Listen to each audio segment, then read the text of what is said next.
views expressed on this program are those of the hosts, guests, and callers, and are not necessarily those of this station, its management, or other advertisers.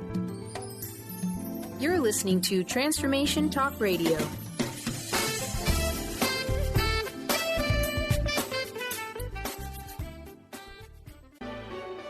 Welcome to Dynamics of Diversity Radio, scripting the new narrative for immigration with leading experts Kripa Upadhyay and Steve Taneja. This hit show will feature thought leaders and visionaries discussing both challenges and opportunities associated with the dynamics of immigration and diversity in today's world. The show transcends the boundaries of conventional thinking about diversity, removing the borders of our minds while opening our hearts for a new perspective.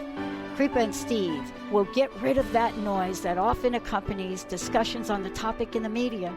Whether helping families unite, refugees build new lives, and businesses attract and retain bright young minds, Kripa and Steve remind us of the integrity and insight we need to help keep America in the forefront of change and discovery through the power of its diverse people. Now, here is the Dynamics of Diversity Radio.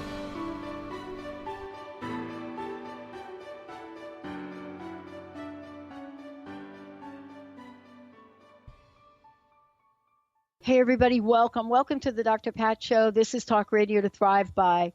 I'm Dr. Pat. Thank you for tuning us in, turning us on. Also, just want you to know that we're also, kicking this up on Transformation Talk Radio and on our Conscious Business channel and other places.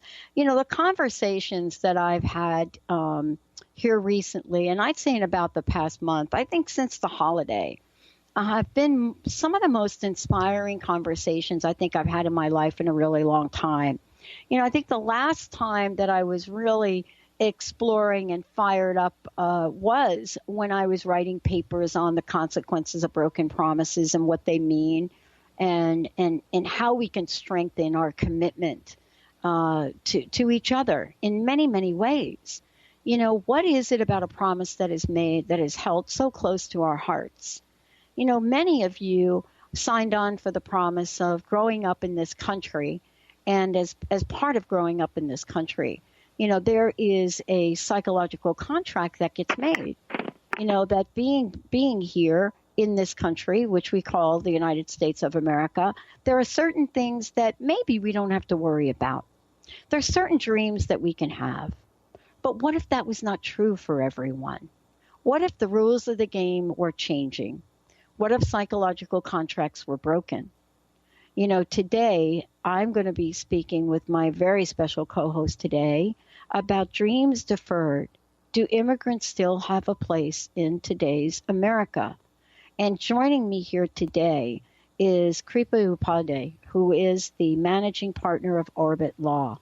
And she represents corporations, individuals from around the world in business. And the conversation is about employment immigration, but it goes beyond that. Steve, her partner, is not going to join us here today. And, we talk about how these two individuals have teamed up so that we can look at this as not just a word, the word immigration, but as something that connects families, something that connects hearts, something that matters, something that helps people understand who they are here and what they can contribute, and then helps the rest of us understand who people are and what the contributions are across the board. Today, Dynamics of Diversity is the radio show that Kripa is and Steve both co-host and is part of what we're doing today. And as a result of that, we're hitting the ground with Dreams Deferred. Kripa, welcome to the show. It's great to have you here. Thank you very much. It's great to be on. Dreams Deferred. Tell us a little bit about that, because this is a conversation. Do immigrants still have a place in today's America? And I will tell you, anybody watching the march or participating in it over the weekend, clearly we have folks that are just not going to go silently in the night. And I think you're one of them. Well, for me, and you know this, I am a first-generation immigrant, and I think my experience in this realm in terms of being an immigrant in this country and what it means to be an immigrant in this country has been very different than the experience of a lot of my clients and a lot of the people that I work with and a lot of the people that the firm serves. As you said, my practice, a great part of my practice is with employers and corporations, but I also take on a lot of asylum cases. The firm obviously works with a lot of people that don't necessarily have paperwork. We purposely don't use the term illegal. We prefer the term undocumented because as a fundamental right, no human being is illegal. They may have documents, they may not have documents, but as an individual, no individual is illegal. So as a conscious decision, we do not use the term illegal, but that is the term used in the immigration legal system to describe individuals present in the United States without status. So as a first-generation immigrant into the country, this is, on a basic level, this is personal for me. But I mean, as a professional, I've had the pleasure and the pain, unfortunately, of working with people that I've had to see be forced apart from families. Currently, working with people that were brought into the U.S. as very young individuals, some as young as just a few months old. This is the only country they've ever known. And now they are, I think, fair to say, paralyzed by fear as to what this new 4 years means for them. They don't know what that means. They don't know if, they're going to be able to stay here or if it means they're going to have to go to a country they've never actually known. And I'm talking about the children that were given documentation under what President Obama called DACA, or the Deferred Action for Childhood Arrivals. There's been a lot of advocacy in the last couple of months asking the new president to keep DACA. And it seems, at least for the moment, that will hold. Reince Priebus said, I believe it was the day before, that the president doesn't intend to take away DACA, at least for the moment. He doesn't intend to take away DACA. But I don't know whether that's going to change. We've seen instances before where one thing was said one day and another thing was said another day. So we don't really know how long that's going to hold, or if that is, in fact, the policy. We haven't actually heard from the president himself. We haven't seen any policy come out. My understanding is that there's supposed to be some sort of executive orders on immigration that are due to come out by the end of this week. So we're going to wait with bated breath. But these are kids. These are youth that have to have, at minimum, a high school diploma. Most of them have a bachelor's degree. Most of them, at least the ones that I've had the pleasure of working with, have more than that. I've had the pleasure of working with people that are working in hospitals as nurses and radiation techs, and working as counselors in high schools. And I have one that's an engineer. I have another one that's a paralegal at one of the big firms in downtown Seattle. These are people that are contributing to the U.S. economy, and find, their parents may have broken the law, but for me, it just seems like we're making the children pay for the sins of the sins of the parents may have committed. And I don't know if it's a sin. I mean, I think it's an error that the parents committed, but again, it's a situation where the parents were motivated by a desire to give their children a better life, and I don't know if I can stand in judgment of that. I think that if we start to make decisions without, including our hearts in these decisions, I think we're going to turn back the clock decades, not just years. We're going to turn back the clock decades. And, I don't know that much is really gained from fear. I think about, for many people, how they operate in their lives. I was talking about this on the previous hour, Kripa. What I was talking about was the fact that I worked at Bell Labs. And if anybody knows anything about Bell Labs, melting pot isn't really even a great term for it. Most of the top scientists in that company, people that never really came out of their offices, never really, patents, thousands of patents each of them had. Many of them not born here. Mm-hmm. And I'm not really sure that we understand the essence of what this country was really made of, and why, this diversity has made us as great as we are.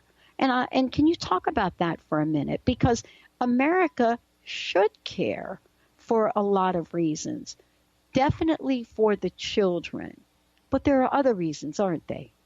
Yeah, definitely. I think, again, I think the rhetoric, at least the inauguration speech of the president, was very, he said America first, right? Like, that's going to be, I guess, the founding, the guideline, or the guiding principle is going to be America first moving forward. And we've already seen that be implemented, within the first week of the presidency. We've seen the end of the Trans-Pacific Partnership.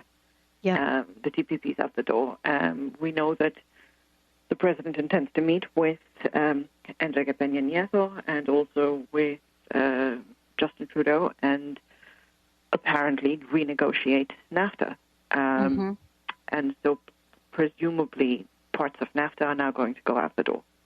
And I don't know what America first means. I don't know what that entails, because particularly in 2017, this is very much an interconnected world. I don't know that any country, America, the United Kingdom, Germany, what have you, any country on earth is going to be able to continue in terms of economic growth and cultural growth with a policy which is, we're going to go it alone because we believe we are the greatest country on the face of the earth. We may very well be the greatest country on the face of the earth, but I don't know that in a country that is as interconnected economically and globally, that we're going to be able to make the same sort of strides that we have been able to make in the last 8 years, going it alone.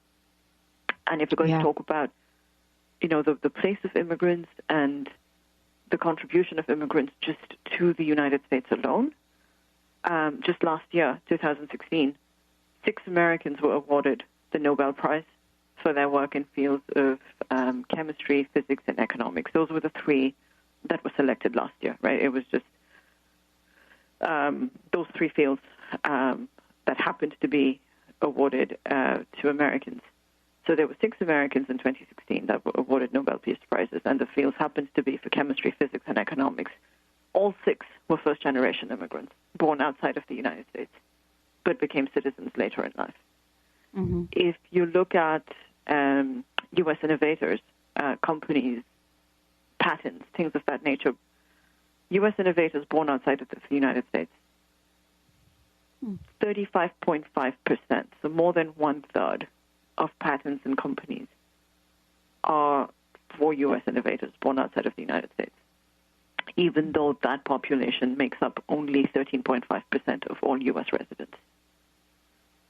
10% of innovators were born in the United States, but have at least one parent that is born abroad. More than 17% of innovators are not U.S. citizens, meaning they are here either on some form of work visa or that they are lawful permanent residents of what is colloquially referred to as a green card. Immigrants born in Europe or Asia are more than 5 times as likely as the average native-born U.S. citizen to have created some form of innovation in America. And if you look at something as basic as the engineering schools in the United States right now, a vast majority of students that are currently enrolled in engineering programs across universities in the United States are likely not a majority of native-born Americans or native-born U.S. citizens. And that's just the way it is. That's just a fact. And that's not just to set up an us versus them argument. That's not to set up a us versus them diatribe or a war of any sort. That's just to say we have to be cognizant of what the facts are. The facts are facts. right? There is no alternative facts, as a particular segment would like to believe. Facts are facts.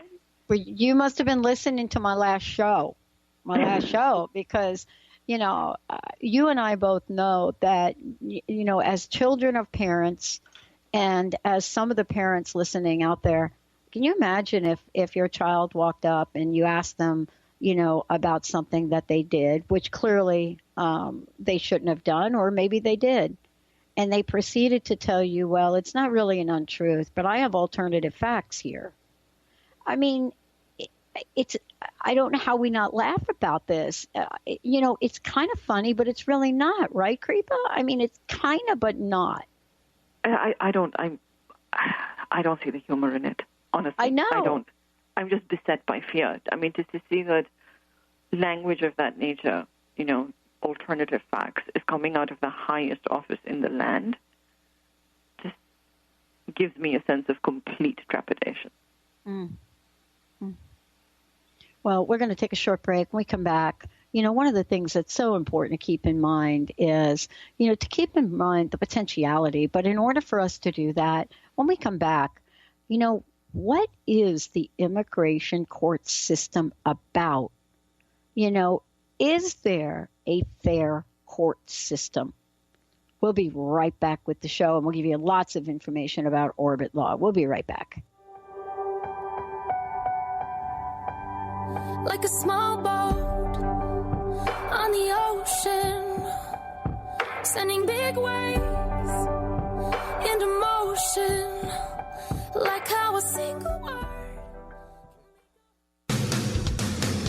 Transformation Talk Radio is dedicated to the education and awareness of Lyme disease. Hey, everybody. Welcome back to Lyme Talk Radio. I'm Dr. Pat, joined here by Dr. Nusheen Darvish. Dr. Pat Basili and Dr. Nusheen Darvish will be bringing the most innovative, groundbreaking information, research, treatment innovations, and stories from those it affects every day. I'm so excited to be talking about this. We have so much to share. Dr. Darvish and I are planning to do is connect the dots. People suffering with all sorts of chronic diseases, it's time. It is time for them to transform. Tune into Lyme Talk Radio and help keep our mission strong. For the loyal listeners out there that have been listening to this incredible show on Lyme disease, we are not going to let you down. We're going to come through stronger and enrich the platform for Lyme disease awareness through Lyme Talk Radio. The message will continue, the conversations will become stronger, and the healing epic.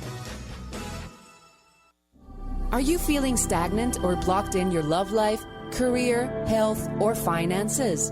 Experiencing difficulty focusing or setting and achieving goals? Tune in to Spiritual Diagnostics Radio with psychic visionary healers Carol Dorian and Suzanne Evans. Discover the cause and effect of unwanted patterns in life. Tune in every Tuesday at 12 p.m. Pacific on Transformation Talk Radio.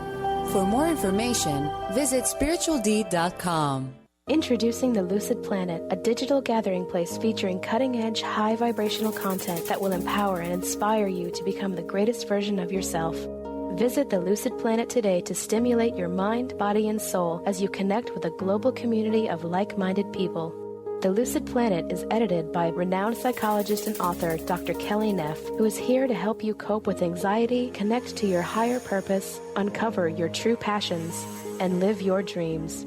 Dr. Kelly's fresh, compassionate perspective emphasizes growth, transformation, healing, and thriving. Even in the face of adversity, say goodbye to bad news and low vibrational media for good and become part of the larger collective of people working together to navigate the global shift of consciousness and transform the world from within. Join the planet, the Lucid Planet. Visit thelucidplanet.com. Welcome home. On the cutting edge of the new mainstream, Christine Upchurch is passionate about bringing together science, psychology, and spirituality in a way that can be applied to our everyday lives for true transformation. The Christine Upchurch Show, stellar conversations to illuminate your journey, engages some of the most outstanding visionaries on the planet in lively dialogue to inspire you to become that bright light you're meant to be. Join Christine every Friday at 11 a.m. Pacific Time on KKNW, AM 1150, and Transformation Talk Radio. But I can make an explosion, and all those things I didn't say were wrecking balls inside my brain. I will scream loud tonight.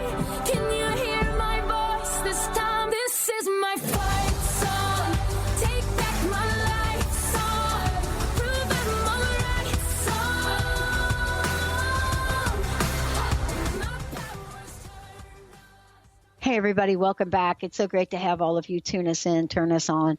We're so thrilled to have Dynamics of Diversity Radio. Kripa is joining me here today.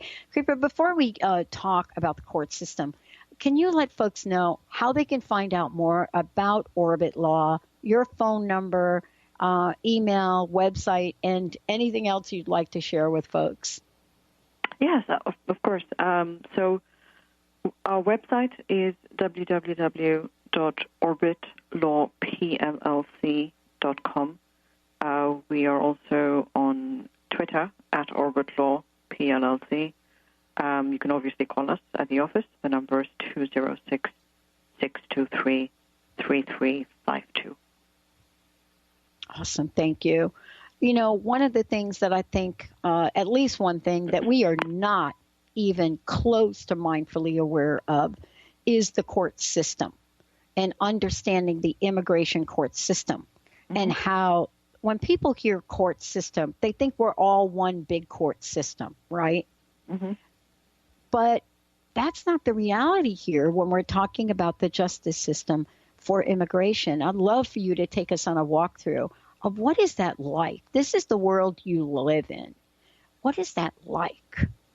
It's completely the opposite of everything that I think the public is, what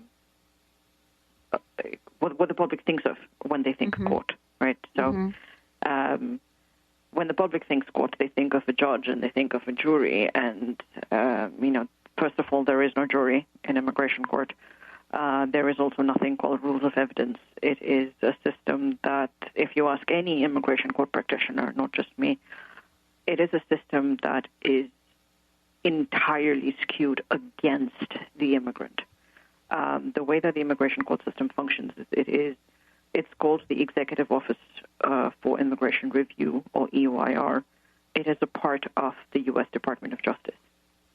So the president appoints the Secretary of the Department of Justice. He then appoints immigration court judges. So the judges are not independently elected. They are appointed by the Department of Justice. So they are effectively employees of the DOJ. The government attorneys are referred to as immigration, what we call ICE Counsel, Immigration and Customs Enforcement, so ICE. The government attorneys are referred to as ICE Counsel. ICE Counsel are also employees of the Department of Justice. You see where I'm going with this? Yeah. So you have a judge that is basically an employee of the Department of Justice. Yep. The Attorney General that is an employee of the Department of Justice. ICE Counsel that are basically employees of the Department of Justice. So so far, historically, the judges and ICE Counsel have been allowed to function relatively independently. The judges, at least, have been allowed to function relatively independently. We're not sure whether that's going to continue to be the case. During John Ashcroft's time, there was interference with the ability of federal prosecutors to do their jobs. I know you're aware of this. That's when we had several of the prosecutors that were thrown out of their jobs effectively from the U.S. Attorney's office across the country. So we might go back to seeing something like that. The immigration court system is also very different on one other crucial point, which is that respondents, which are basically people that have hearings in front of the immigration court, are referred to as respondents. They are not provided attorneys at government expense, so they have to have their own attorneys. Consequently, what that means is if you don't speak English, which 95% of them possibly don't speak fluently, doesn't matter. You represent yourself. We also routinely put children in proceedings, and that could be children as young as 3 years old. And if you don't have an attorney, well, you represent yourself. So if you are a child that is 3 or 4 or 5, you get to explain to a judge why you are afraid to go back to your country and why you feel that a gang is going to recruit you and what the basis of that recruitment is, and why you don't think that the government of Mexico is going to be able to protect you, or why the government of El Salvador is going to protect you, and you get to try and be coherent about corruption in the governments of El Salvador and Mexico at the age of 5. Yeah. So that's what happens in immigration court. Yeah. But, that's why attorneys are of vital importance. The ACLU and the Northwest Immigrant Rights Project have filed class action lawsuits to try to have at least attorneys appointed for children, for juvenile defendants, but that has not gone very well at all. So that's a battle that continues to be fought. There are attorneys that take on cases, obviously pro bono, but the need is far greater than, there's still so many more cases than there are attorneys that are able to take on these cases. There's also the other issue, that goes hand in hand with the court system, which is the prison industrial complex. Because detainees, immigrant detainees or immigrants that are arrested at the border are placed at detention facilities that are run by a company called GEO, which is a privately run prison complexes across the United States. And they run complexes for families as well as for individual detainees. Now, the other thing that I don't know if the American public or the public at large is aware is that there's actually a congressional mandate which says that immigration detention centers must have a certain number of beds that are occupied per day. So there's a mandate for how many people must be held in detention at the end of every day. Otherwise, they're effectively in violation of their contract with, presumably, the government, because that's who their contracts are with. Yeah. What I love about what we're talking about today is what has happened and what is happening now in literally just one day. We're talking one day, right? Now we're on day 2. What's happened in such a short period of time is there's such a change of power. There's such a change of authority. There's no real challenge or conversation about these folks. It reminds me of a time where my uncle used the term rubber stamping. And, what you and I are talking about today is going to require a universal uproar.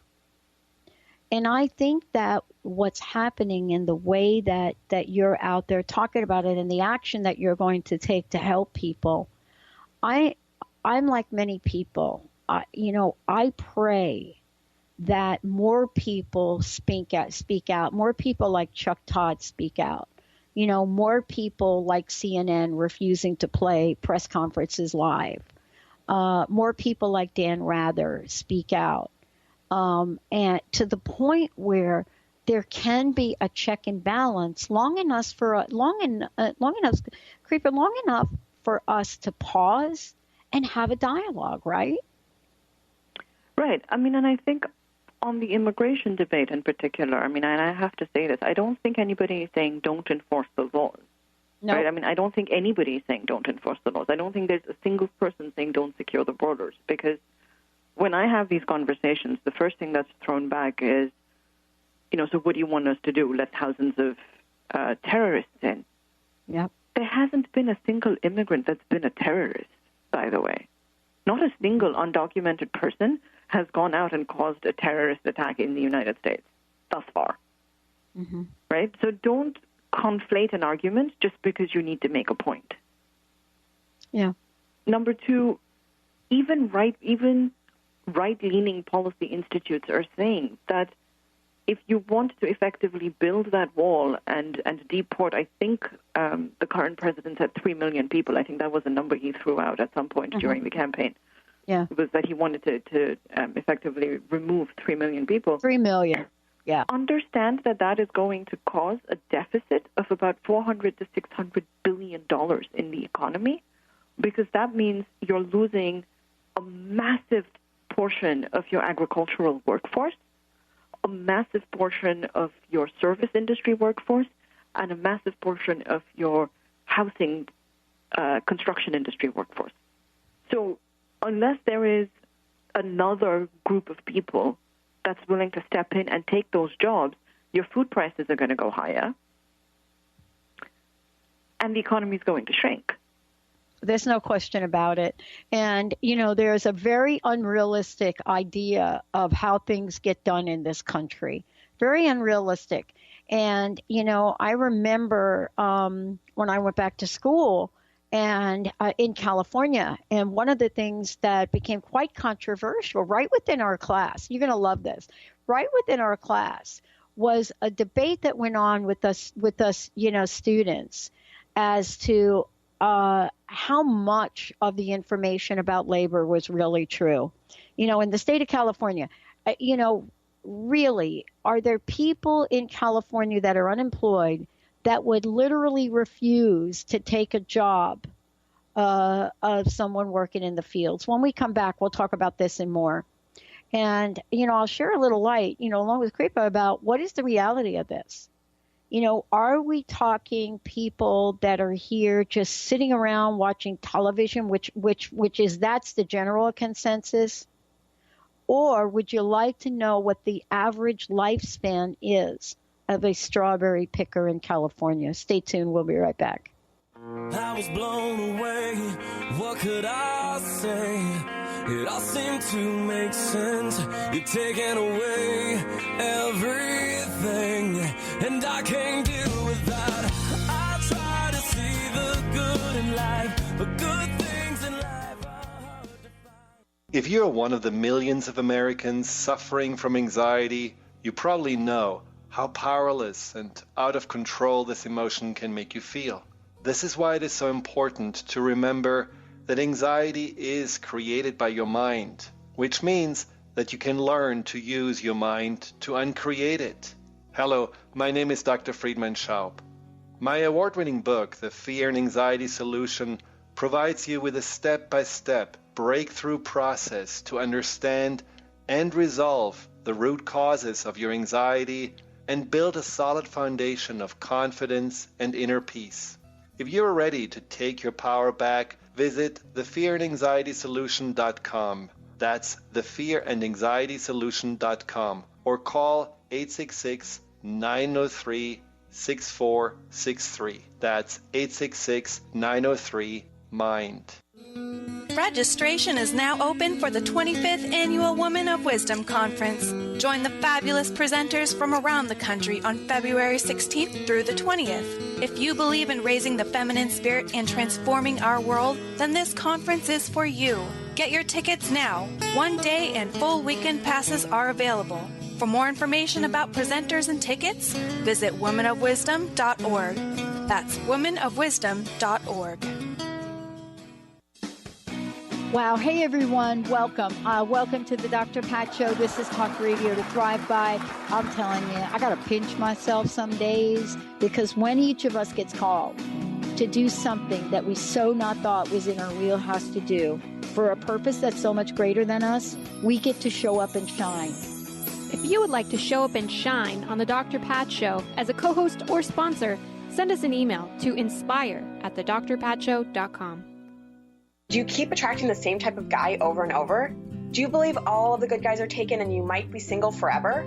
Hi, my name is Deb Acker, and in addition to being the host of Truth Talk Radio, I'm an intuitive life coach and energy healer. I clear energy blocks to all areas of life, including love. Did you know that many times the thing that keeps us attracting the same type of person is energy related? What if you could complete this pattern for good to attract conscious, loving men? Don't think it's possible? Several years ago, this is where I was, and I went on a journey to figure out how to undo this for myself, and I now help others with this. I love helping clients clear this pattern for good to have the love they so desire and deserve.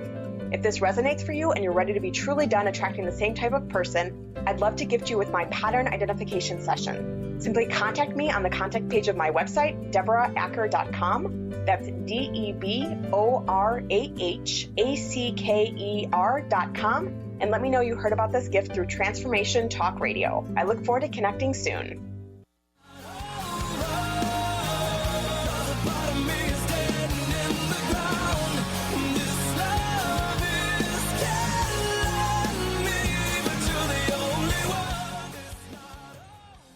Wow. Hey, everybody. Welcome back. You know, what we're talking about here today is so important. Welcome to Dynamics of Diversity Radio. Dreams deferred. Do immigrants still have a place in today's America? And before we kind of jump ahead, I'd love for you to share a little bit about Orbit Law, about you, Kripa, about Steve and the work that you do. Again, please let them know how they can find out more about you.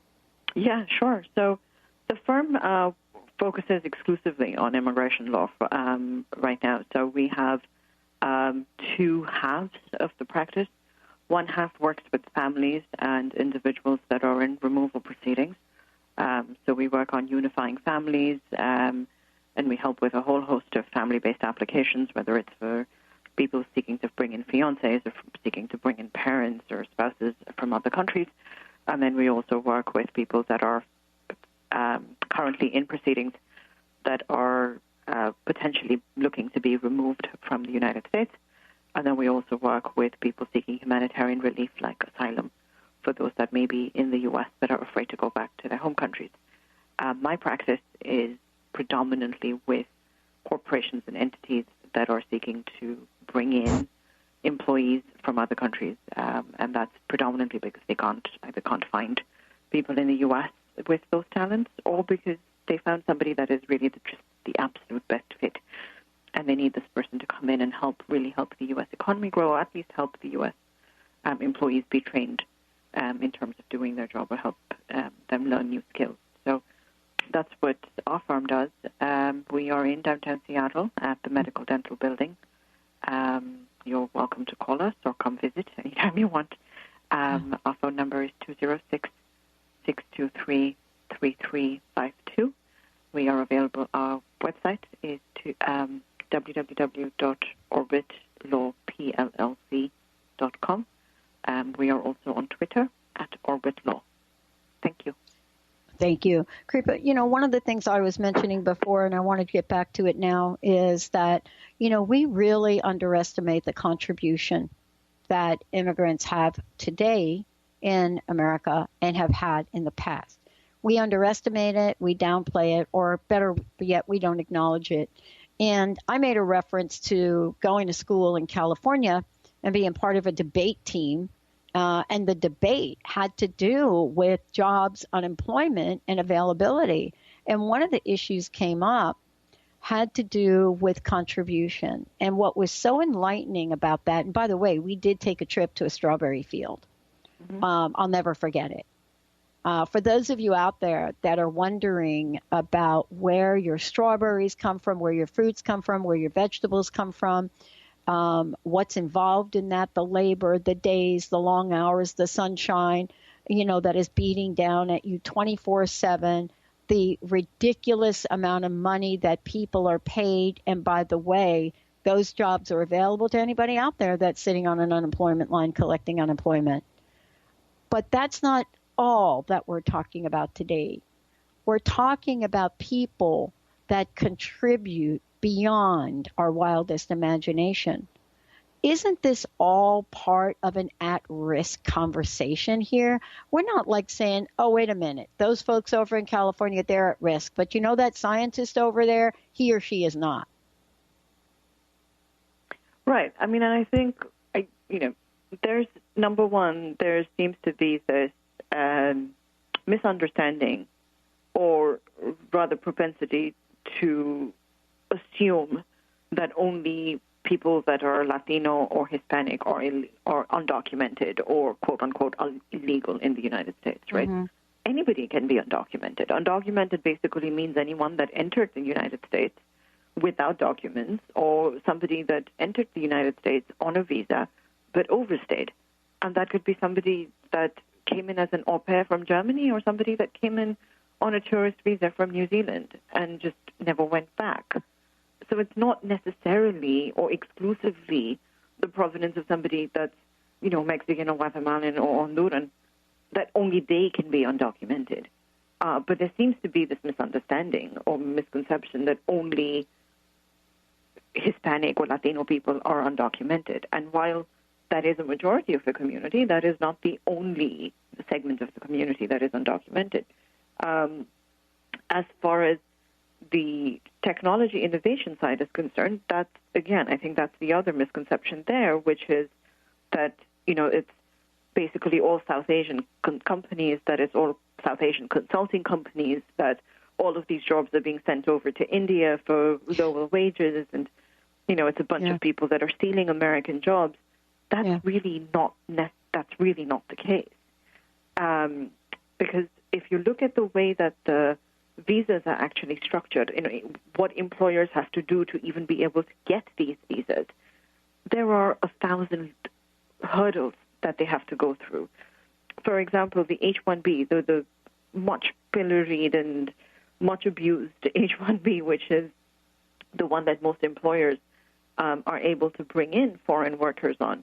You apply for that in April, right? And April 1 is when that window opens. Last year, there were about 65,000 visas available, and this is for the entire year, mind you. 65,000 visas available for the year. And immigration offices received about 300,000 applications in the first week, just in the first week alone, right? So employers have to apply for this in April, but the employee doesn't get to start work until the 1st of October. That's a really long time for employers to have to wait without an employee to be able to do that work. So clearly, if they could find somebody with that talent and that skill that was able to do that job the way that they needed it to be done in the U.S., they wouldn't make that extra $5,000, $7,000, $8,000 investment on a 50% chance that they may or may not get it.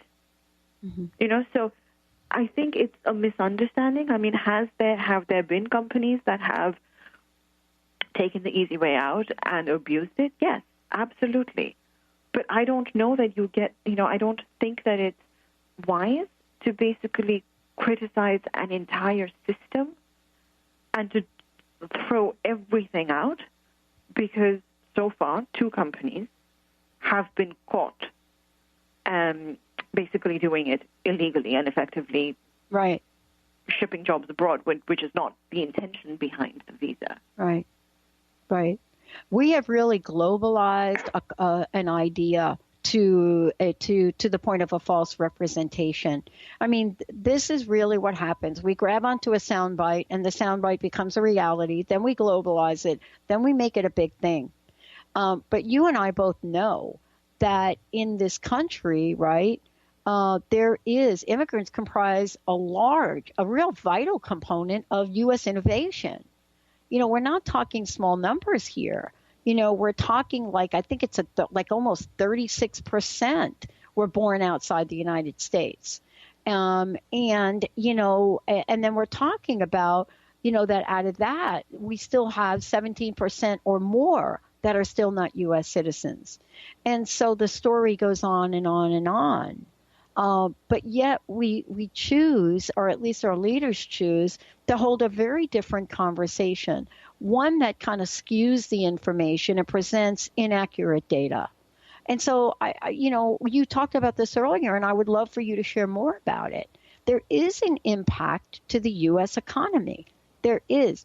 But there's also an impact to the U.S.'s ability to compete in the world market innovatively. Because if folks are asked to leave, guess what?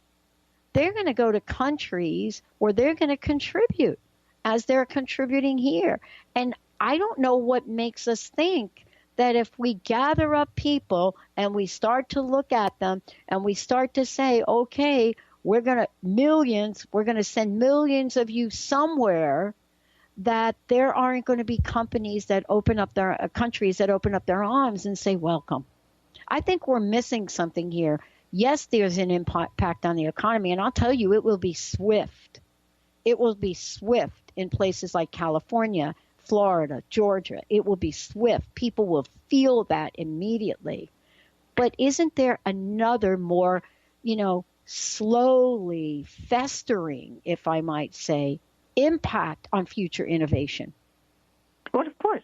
Of course there is. I mean, and if you're looking at, look, as I said earlier, right, if you're looking at deporting 3 million people, you're looking at a complete collapse of largely the agricultural and the service industry, which is, in my, again, I'm not an economist, but I think just on a basic fundamental level, if there aren't going to be agricultural workers to pick up our food, then you're looking at inflation and a massive rise in food prices. Yep. On the other hand, if you're looking to basically go with this guiding principle, which now seems to be the norm of America first, and you're going to penalize companies for bringing in foreign workers or for hiring foreign talent when we don't necessarily have that talent within the United States, then what you're effectively forcing companies to do or forcing people to do is to set up those companies outside of the United States. But on the flip side is those companies are now in competition with U.S. companies. Yes.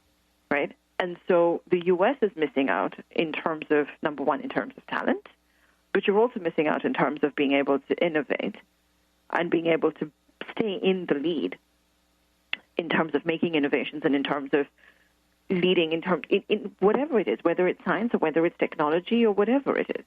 Right? And that's not to say that, I mean, I think there's this notion that, well, they don't have necessarily, other countries don't have the infrastructure that matches up with the U.S. And I think that's a very myopic view of the world. Yeah. Right? Because we don't necessarily, I mean, I haven't been to every other country in the world, but I can tell you that the countries that the U.S. is in competition with, countries like Singapore and Japan and even India, which may not have all of their infrastructure needs completely sorted out, they are very much in a position, those companies are very much in a position to compete with U.S. companies, on par. And I think if you're looking at the technology sector, then Silicon Valley and Washington State, so locally, we would be very badly impacted. And if you're looking at agriculture, again, California and Washington State would be badly impacted. So for us, on a local level, we're going to get hit either way. Yeah. One of the things in particular that I find fascinating with this conversation is, you really can't exclude any dimension of our infrastructure here. We can't. We can't say, you know what, it's going to hit California over here. I'll tell you what. Those of you that are thinking, I'm going to go to Las Vegas pretty soon, I'll tell you that the construction infrastructure for those people listening right now, this is a whole nother conversation that nobody is having, right? When we think about construction and we think about construction infrastructure and we think about the jobs that are done in construction and the talent and the skill that people bring to that, we're not really talking about, let's just say, a cluster of people. This is across the board. 6 of America's 2016 Nobel laureates are immigrants. So we're not just talking about a couple things. How can we change the perspective, Kripa? I want to ask you, because we have to change the way we're looking at this. What is the best way? How do we do that? Honestly, I think it's really just understanding where we are on a global scale. And I understand that, being in the U.S., and I completely get it. I think, there's this tendency to, even for news agents, even for the mainstream media, to sort of focus on news that's U.S.-centric, right, or U.S.-specific. There's not much focus on the international scheme of things. Yeah. But I think we have to go outside of our comfort zone. You have to be able to look at things from a more global perspective and be able to connect those dots and say, okay, if this is where things are here, then where are things elsewhere in the world, and how is all of this connected? It really is, it's not just when I say this is an interconnected world, and it is, anything that happens in one part of the world is going to affect the U.S., right? And you just need to look at, just look at the stock market. Yeah. And we've seen that happen in the run-up to the inauguration, right? I mean, the president made a comment about one car company, and stock prices in Japan went plummeting down. Oh, absolutely. Because that company happens to be out of Japan. Well, that should tell you something. Yeah. Right? I mean, the price of corn goes up in India, and then stock markets in the U.S. react. That ought to tell you something. Yeah. I mean, because it is all interconnected. And so I think other than basically understanding that, fine, for the powers that be, the new guiding principle may be America first. Mm-hmm. There's a reason why I assume that there is a reason why they've chosen that to be the guiding principle. But vilification of the other is never really going to serve that purpose. Right. And I think just having this myopic view of America first and vilification of anything and everything that doesn't serve that soundbite, if you will, is really only going to hurt the U.S. I mean, economy, cultural health, ability to grow as a nation moving forward. It's only going to set us back several years. Yeah, yeah. The impact is not going to be one that some people say, the impact will be marginal because it'll be almost like trickle down. And what I say to those folks, I don't think you're up on current events. I don't think you're up on the fact that what we're talking about here is, the fact that we're looking at populations, right? The majority of patents, U.S. patents granted are to foreign individuals. We're talking about 1/4 of all entrepreneurs in the United States are immigrants. We're talking about major companies and their origin, Google, Comcast, AT&T even, these companies being started by what? People that were from foreign countries. There is an education that has to happen. Almost an education that needs to be fueled by some of this information hitting the public on a regular basis. But on another note, you are in the trenches, and I want to thank you for that.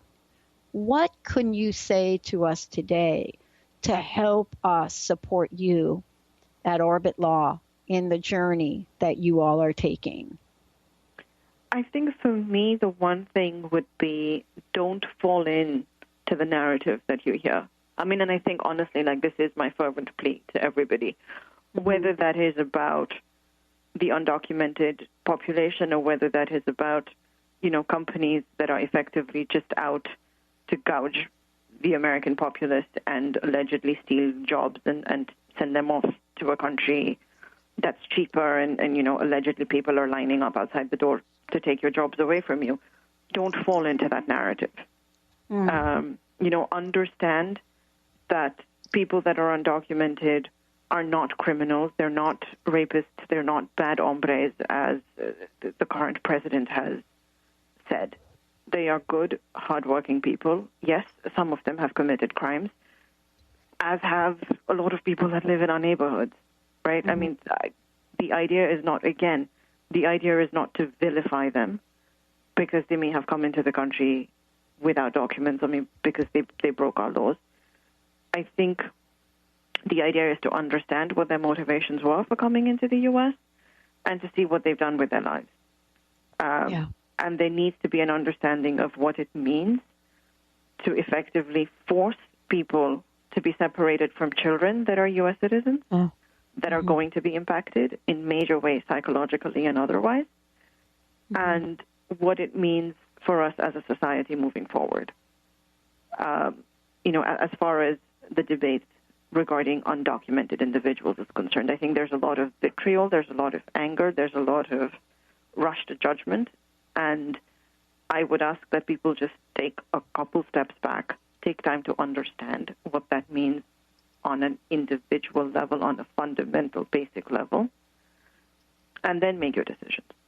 And as for, the companies, just because you hear, H-1B being thrown out as a buzzword, don't automatically assume that a company that brings in foreign workers is out to get you or out to replace you or out to ship your job abroad to somebody else. It might just genuinely mean that they actually need a foreign worker because they haven't been able to find talent in the U.S. But more than that, it may actually mean that they need this person to come in and train the U.S. workers to get up to the talent that these people have, right? That could also be a silver lining. So my whole thing is just the vilification needs to stop. And I just hope that people are willing to listen and actually pay attention to the other side of the debate and not just jump to whatever version of facts one side wants to put out.